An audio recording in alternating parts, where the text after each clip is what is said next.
Hello friends, welcome to my channel Rekha vlog में आप सबका स्वागत है। शरद पूर्णिमा का आपको बहुत बहुत बधाई हो, आपको बहुत बहुत शुभकामनाएं।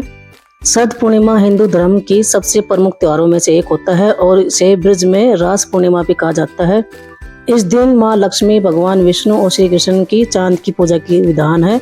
और चलिए जानते हैं शरद पूर्णिमा का व्रत की कथा क्या है।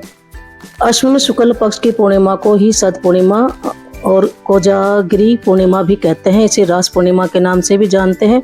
इस दिन कई लोग व्रत भी रखते हैं और इस व्रत को कई जगह पर कौमुदी व्रत भी कहा जाता है, कहीं पर चांद पूर्णिमा भी कहा जाता है। इस साल शरद पूर्णिमा 16 अक्टूबर को मनाई जा रही है। इस दिन भक्तजन शाम को समय अपनी माँ लक्ष्मी और भगवान विष्णु की विधि विधान से पूजा करते हैं और साथ ही इस व्रत को भी करते हैं और कथा भी कहते हैं, जिसके बिना ये व्रत अधूरा माना जाता है। वह कथा आपको जरूर सुननी चाहिए, इसलिए हम आपको बता रहे हैं कि शरद पूर्णिमा की कौन सी कथा आपको सुननी चाहिए, जिसके सुनने से बहुत फल मिलता है और आपकी हर मनोकामना पूर्ण होती है। तो चलिए जानिए इसकी कथा। शरद पूर्णिमा को पौराणिक कथा के अनुसार बहुत समय पहले एक नगर में एक साहूकार रहता था, जिसकी 2 पुत्रियां थी। दोनों ही पुत्री बहुत ही विधि विधान से पूर्णिमा का उपवास करती थी, लेकिन साहूकार की छोटी पुत्री उपवास को अधूरा छोड़ देती थी। वहीं बड़ी बेटी हमेशा पूरी लगन और श्रद्धा के साथ इस व्रत का पालन करती थी। जब दोनों बड़ी हो गई तो उनके पिता ने दोनों का विवाह कर दिया। शादी के बाद भी बड़ी वाली बेटी पूरी आस्था के साथ उपवास रखती थी और इस व्रत के प्रभाव से उसे बहुत ही सुंदर और स्वस्थ संतान की प्राप्ति हुई। तो वही छोटी पुत्री को संतान की प्राप्ति में दिक्कतों का सामना करना पड़ रहा था, जिससे वो काफी परेशान रहने लगी। तब साहूकार की छोटी बेटी उसके पति ने ब्राह्मणों को बुलाकर कुंडली दिखाई और जानना चाहा कि आखिर बच्चा होने में समस्या क्यों आ रही है।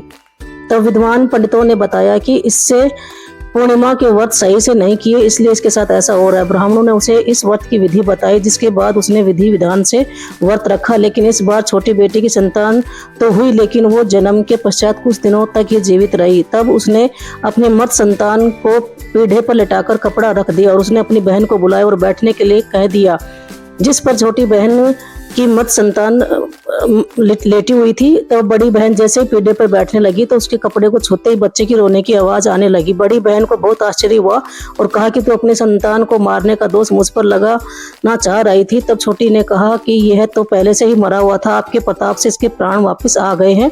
इसके बाद शरद पूर्णिमा व्रत की शक्ति को महत्व पूरे नगर में फैल गया।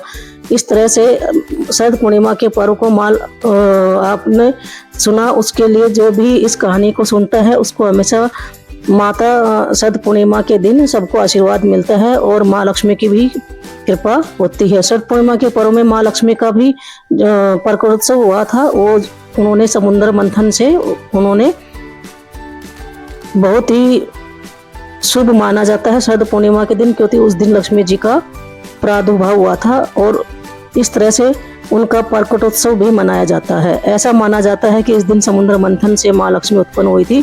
वहीं एक दूसरी मान्यता के अनुसार द्वापर युग में भगवान श्री कृष्ण ने भी धौल चांदनी में महाराज किया था। तब से चंद्रदेव ने प्रसन्न होकर अमृत की बारिश की थी। यही कारण है कि शरद पूर्णिमा के दिन चंद्रमा की रोशनी में खीर रखा जाता है, जिससे उस खीर पर भी अमृत की कुछ बूंदें गिर सकती हैं। धार्मिक मत है कि शरद पूर्णिमा के दिन अगर खीर का सेवन करते हैं और माँ लक्ष्मी का भोग लगाते हैं तो माँ लक्ष्मी बहुत प्रसन्न होती है।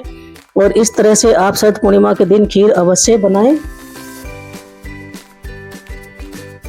शरद पूर्णिमा को रास पूर्णिमा और कोजागर पूर्णिमा के नाम से जानते हैं। मान्यता है कि शरद पूर्णिमा की रात भगवान श्री कृष्ण ने गोपियों के संग महारस रचा था, इसलिए इसे रास पूर्णिमा कहते हैं। वही शरद पूर्णिमा को रात माँ लक्ष्मी का पृथ्वी पर विचरण करती है, जिसे कोजागर पूर्णिमा के नाम से जानते हैं। और लक्ष्मी माँ को खीर का भोग लगाया जाता है, तो लक्ष्मी माँ आशीर्वाद रूप में सबको धन धान्य से भर देती है।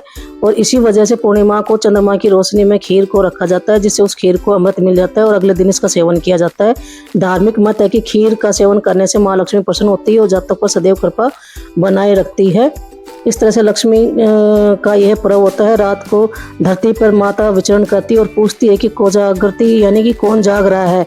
इस रात में जो लोग जागते हैं और पूजा पाठ करते हैं उनसे देवी लक्ष्मी बहुत प्रसन्न होती है। शरद पूर्णिमा की रात चंद्रमा अपनी सभी 16 कलाओं के साथ दिखाई जाता है और कहते हैं कि शरद पूर्णिमा के दिन ही माँ लक्ष्मी की उत्पत्ति हुई थी समुद्र मंथन से। उस दिन माँ लक्ष्मी पृथ्वी पर विचरण करती है, अपने भक्तों पर धन का देवी कृपा बरसाती है। शरद पूर्णिमा की रात को चंद्रमा की चांदनी से पूरी धरती सरोवर रहती है, अमृत की वर्षा होती है।